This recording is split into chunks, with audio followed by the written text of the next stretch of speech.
Boa noite, gente. Graça, sobre graça de Jesus em nossas vidas. É bom estar com vocês aqui de novo. Faz tempo que eu não faço um vídeo assim, né? Fiz um breve agora há pouco, mas não dessa forma mais concentrada e preparada.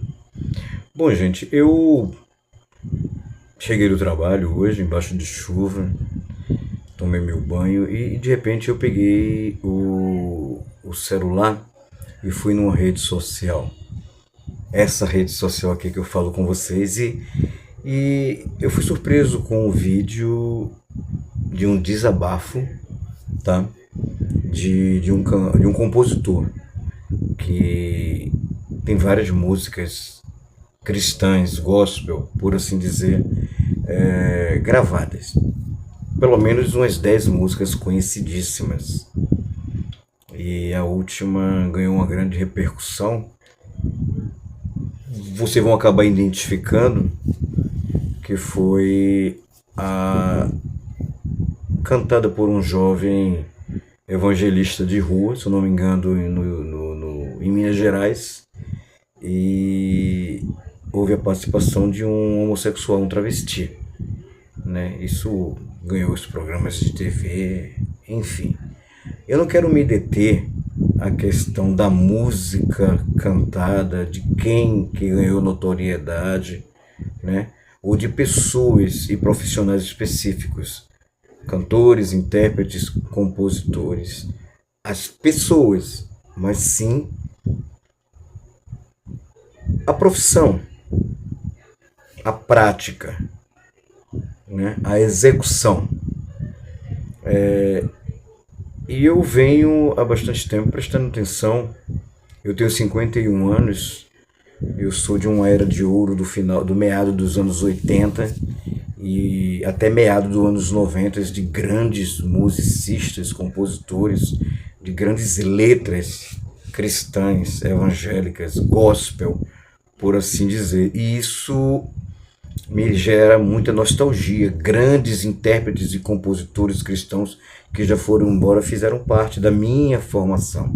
Alguns, graças a Deus, estão vivos, mas Ludmila Feber, Pastor Cláudio Claro, né, são pessoas que participaram a grande revolução das comunidades no Brasil. Grupo Logos, Rebanhão, Mileide, né? Grupos que se dissolveram e de lá saíram Aline Barros, Sérgio Lopes, Ludmila Feber, dentre outros, né? Valdecir Aguiar. E é sobre isso que eu quero falar com vocês, sobre a questão da musicalidade e letra e do principal compositor disso tudo, o Espírito Santo de Deus. E eu trago um versículo que eu gosto muito dele, que se encontra no livro de Apocalipse, né? Tem uma tradução que eu gosto muito dela, que é a Viva, tradução Viva de 2002. Ela fala o seguinte, Apocalipse capítulo 5, verso 9. Digno é o Cordeiro. Aí entre parênteses, eles cantavam bem alto. Digno é o Cordeiro que foi morto. Ele é digno de receber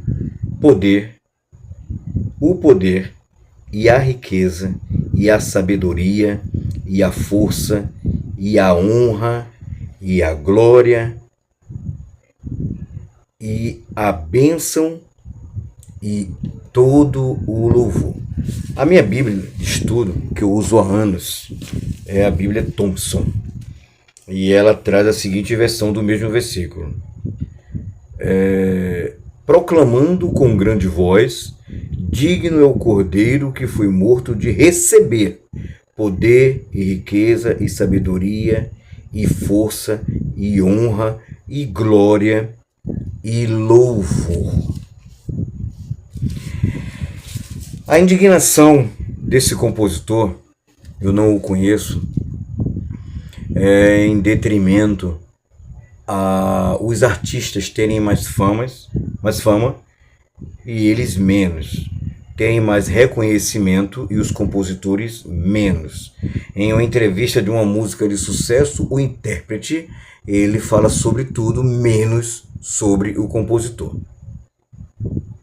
Isso me levou a analisar algumas letras desse compositor e as outras que eu já analiso há bastante tempo.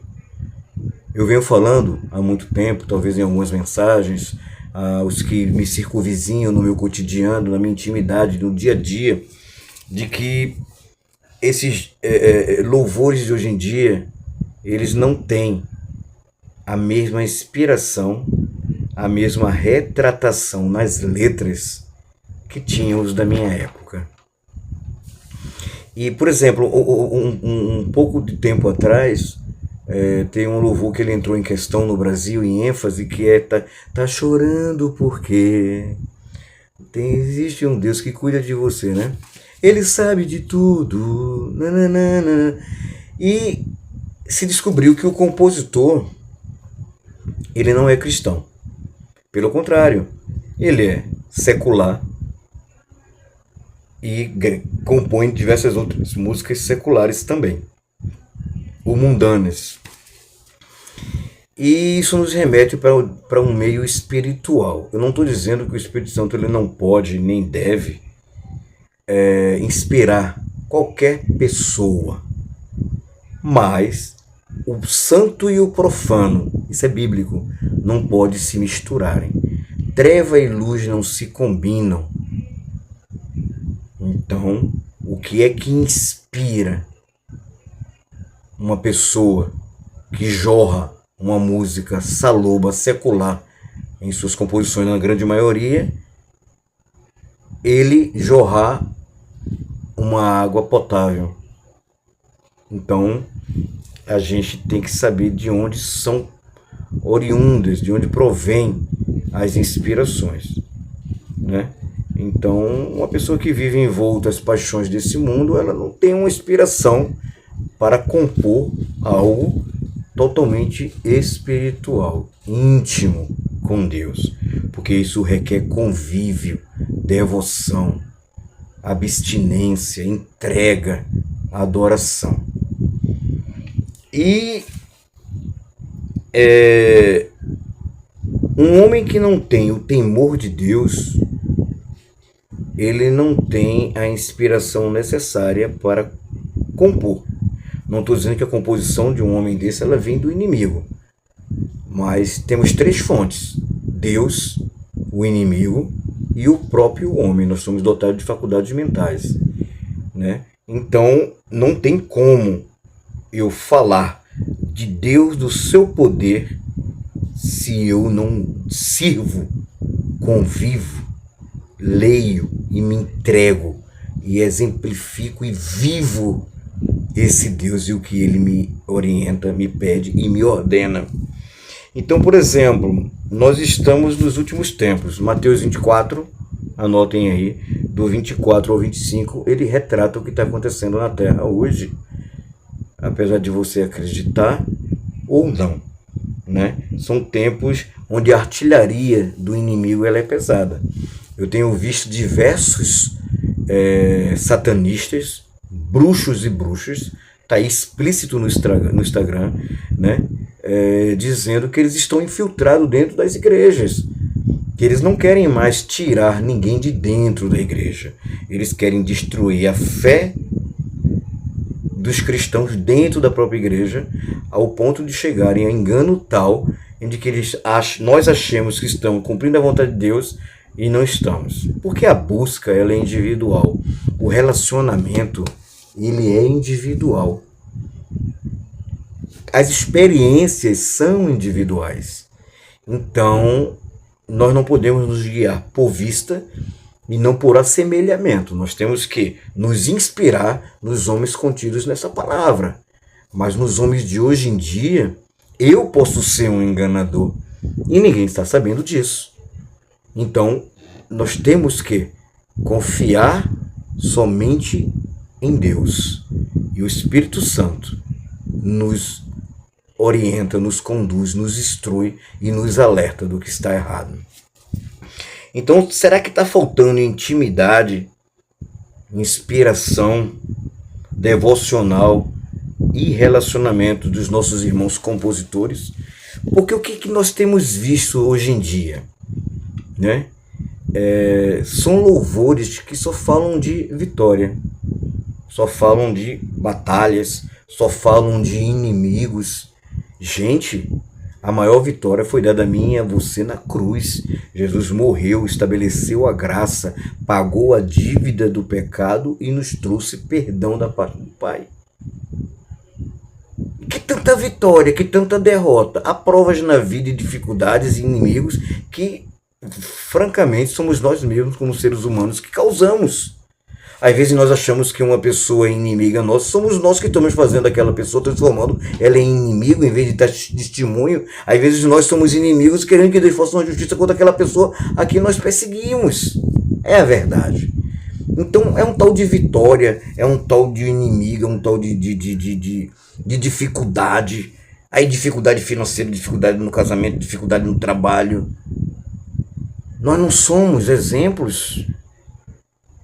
E as dificuldades não têm que acontecer? Quem é o nosso maior inimigo depois de nós mesmos? Satanás.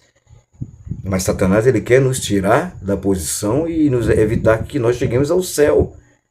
E não essas briguinhas, esses desentendimentos, essas discordâncias de pensamento do cotidiano, do dia a dia de cada um de nós, sejam com amigos, vizinhos, estranhos, parentes.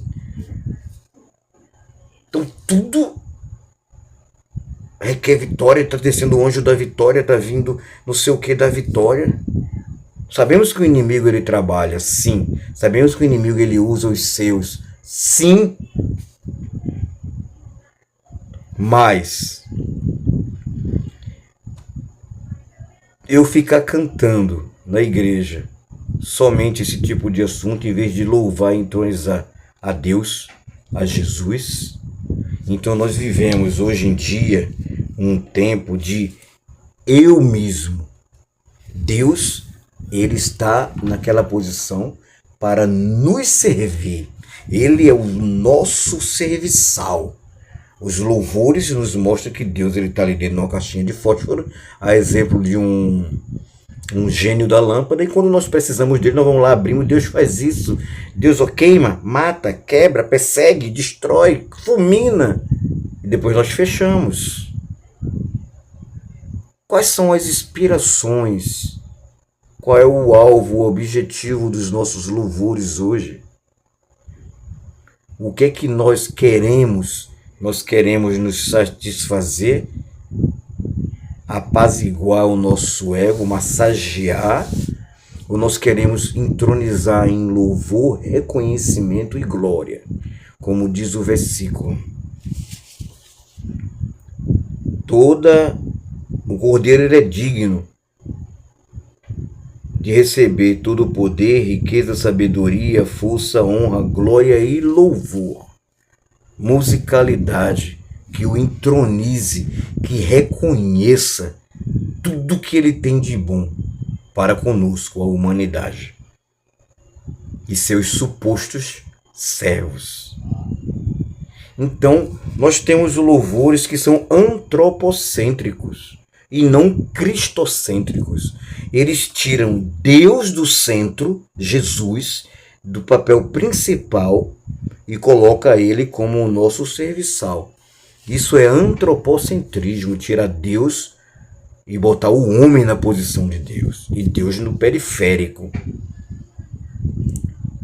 Enquanto os louvores têm que ser cristocêntrico, Cristo, Jesus Cristo no centro, o centro das atenções, da bajulação, do louvor, do entronizamento, do reconhecimento, grande, poderoso, majestoso, único, soberano, Deus, Senhor dos exércitos, Deus de ontem, de hoje e de amanhã. Tu morreu e tu ressuscitou. Aliás, esse tu até me preocupa, porque hoje nos louvores há um modismo que na minha época não existia. Hoje a questão é você é Jesus, você é Deus. Não, nós não estamos lidando apenas com um diretor de escola, um dono de empresa, um supervisor, diretor de empresa, um vereador, um prefeito, um deputado, um senador, um presidente, um juiz, um delegado, onde quando nós estamos na presença dele, por mais que nós sejamos e possamos, nós nos falamos tu e nem você. Nós falamos o Senhor, excelentíssimo Senhor juiz, excelentíssimo Senhor senador, magnífico reitor de universidade, magnânimo, há vários pronomes de tratamento de valor pertinentes a cada autoridade. E quando nós vamos falar com o nosso Senhor, Deus Criador e Pai, nós vamos falar com o nosso Senhor, Jesus Cristo, que doou sua própria vida por ti e por mim. Quando nós vamos falar com o nosso Senhor, o Espírito Santo, que nos orienta, nos protege, nos conduz, nos inspira. Nós queremos chamar de você. Você não chama nem teu pai e tua mãe de você. Quer chamar o Criador de tudo e de todos de você. Você acha que você tem intimidade suficiente para isso? Isso gera uma conotação de desrespeito. Tem louvores quando eu vou cantar, eu na minha boca eu troco o você por o Senhor. E o Senhor ainda é muito pouco, deveria existir algum outro tipo de pronome de tratamento para lidarmos com Deus. O seu nome, me permitam essa bobeira que eu vou falar, é indizível, é impronunciável. Se não fosse a sua misericórdia do Pai, se não fosse a graça e o amor de Cristo, nós não estaríamos aqui hoje vivos. Quem somos nós? Ao ponto de o evangelismo ter sido tirado dos anjos e dado a nós. Porque se ele desse aos anjos, dentro da sua magnitude do reconhecimento e extensão da própria glória de Deus, aceite Jesus, receba Jesus como seu Senhor, e nós titubearmos, ele na hora passaria a espada e mataria. Por quê? Porque eles conhecem, eles vivem, eles fazem parte da glória do Deus vivo e poderoso, maior de todos, Senhor dos exércitos, o grande general Isaac Baal.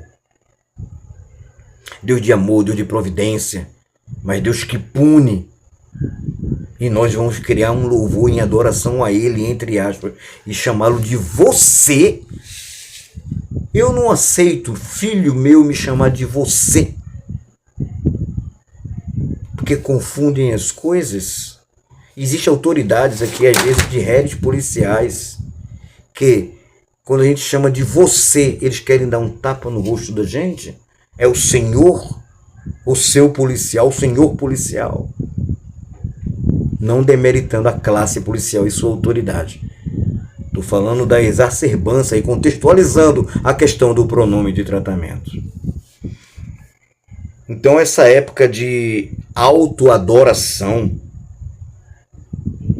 né, de automeritocracia, nós não merecemos nada, nos leva a termos uma forjada e falsa intimidade com o Pai. Somos seres antropocêntricos, ao invés de teocêntricos e cristocêntricos, como eu já falei aqui. Os louvores compostos hoje em dia, eles têm te levado à presença do Pai ao ponto de chorar, ou têm te feito chorar, porque tem te colocado no centro e massageado o teu ego, adentrando por dentro da tua emoção. Sim, porque nós somos seres emocionais. A gente chora com filme, chora com qualquer coisa. Nós temos que saber que é o verdadeiro intuito, motivo, inspiração dos louvores. Porque os louvores, eles têm a finalidade e o objetivo de dizer que Deus é Deus e tudo o que se refere a Ele é grande e imensurável. Nós não temos mais louvores como, por exemplo, como eu citei aqui, o pastor Cláudio Claro. Cristo levou sobre si as nossas dores. Ele levou sobre si as nossas transgressões. O castigo que nos traz a paz estava sobre ele, e por suas chagas fomos sarados. Jesus, pão da vida, Jesus, luz do mundo, árvore da vida, rio que brota, jorra do trono de Deus, alegria profunda no meu coração, recebe a adoração. Nós não vemos mais louvores que nos levam a adorar, professar, pronunciar o engrandecimento real do que de fato é o nosso Deus e tudo que Ele fez, faz, fará por nós. Nós hoje temos os hábitos, o velho hábito de cantarmos coisas, como meu pai fala, a gente ouve o galo cantar e não sabe onde é que foi, só repete. Então existem muitas músicas, inclusive seculares, que nós não sabemos, falam de coisas ruins. E existem músicas que nós temos elas como seculares e elas são inspiradas pelo Espírito Santo. Por exemplo, eu anotei aqui, A Velocidade da Luz, né?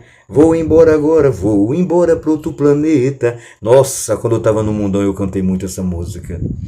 Eu usava essa música, inclusive, como uma música romântica, pela minha paixão da época. E, na verdade, o autor, ou pelo menos o intérprete, Xande de Pilares, ele tem explicação. As pessoas cantam essa música e não sabem que essa música é sobre um suicídio. Analisa a letra. Aí tem a música do The Police, que o Sting era o líder e cantou muito depois, e ainda canta até hoje. Eu também, meu Deus. Eu achava que essa música ela era linda, era de amor. E eu, depois que vi e ouvi a explicação, foi que eu vim conceber a periculosidade dessa música. Every breath you take, na na na na na, na na na na, né? Essa música é sobre um psicopata perseguidor de uma mulher com o intuito de matá-la para tê-la somente para ele e ela não ser mais de ninguém. A cada suspiro, pesquisa lá a tradução da música. Nós temos essa falha tão grande de sermos supérfluos, de sermos superficiais, de não analisarmos, não buscarmos a fonte. Nós aprendemos isso, pelo menos na minha época, se ensinava na escola. Nós aprendemos isso na análise sintática de português. Faça a análise sintática da frase. Aí nós íamos descobrir adjetivo, preposição, sujeito, substantivo, o tempo do verbo, um montão de coisa. Hoje não se ensina mais isso no colégio, né? Senão nós saberíamos, principalmente você, de uma geração recente, rasa, superficial. E tem uma outra música que ela virou uma modinha, um chicletinho, né? Você é a escada pra minha subida. Você é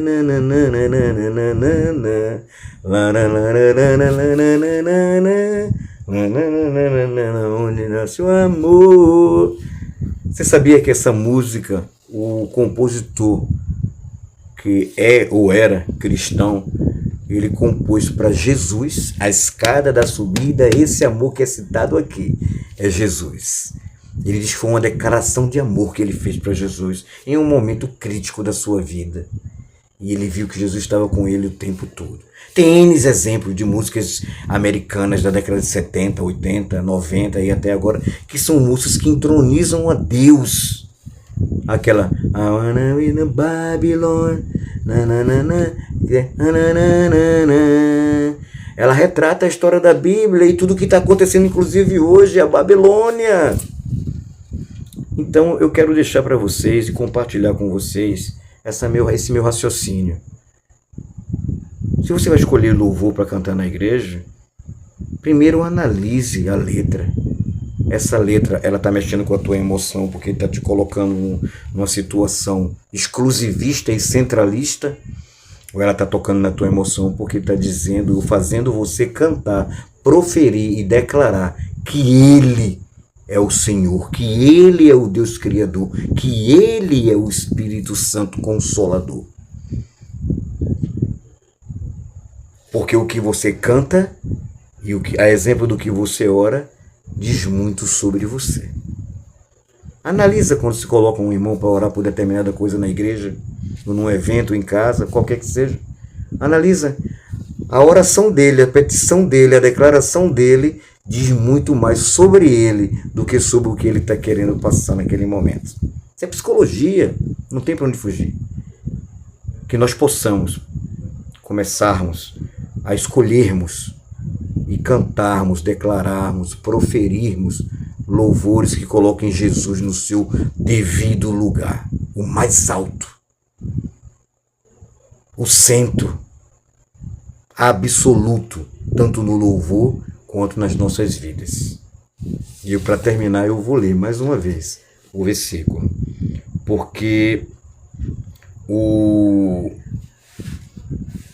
a epígrafe diz o seguinte: o livro selado, do capítulo 5, e o cordeiro.